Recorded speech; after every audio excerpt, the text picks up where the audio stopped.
তাহলে আপা এখন যারা আমাদের যে দর্শকরা যারা দেখছে, যারা স্টুডেন্ট আছে, ইমাজিন করেন কোনো প্রাইভেট বা পাবলিক ইউনিভার্সিটি ওরা পড়ছে, তো ওদের পড়াশোনার পাশাপাশি ওদের আর কি করা উচিত? পড়াশোনার পাশাপাশি অবশ্যই তাদের যে কোনো একটা জব বা যে কোনো একটা অ্যাক্টিভিটিতে ইনভলভ থাকা উচিত। হ্যাঁ, আপনি পার্ট টাইম জবের কথা বলছেন। পার্ট টাইম জবের কথা বল, তুমি বিদেশে দেখো সবাই কিন্তু এটা করে, পার্ট টাইম জব করে। নট অনলি যে আমার ফি আমি যাতে দিতে পারি সেটা না, কিন্তু but two gather experience, because it ads on.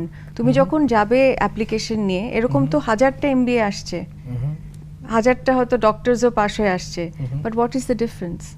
Difference হলো কারো হয়তো তার ওই প্র্যাকটিক্যাল এক্সপিরিয়েন্সটা আছে। একটা তুমি দেখো ইন্টার্নশিপ যখন আমরা ফার্স্ট করেছিলাম, আই রিমেম্বার আমি যে কত কিছু শিখেছি ইন্টার্নশিপ করার পরে। যখন আমি আবার মাস্টার্সে গেলাম, আমার ইয়ের পরে, ব্যাচেলার্সের পরে মাস্টার্সে, it was just so easy for me, because I could exactly relate যে আমি যে কাজ করেছি সেটাই কিন্তু এখানে অ্যাপ্লাইড হচ্ছে।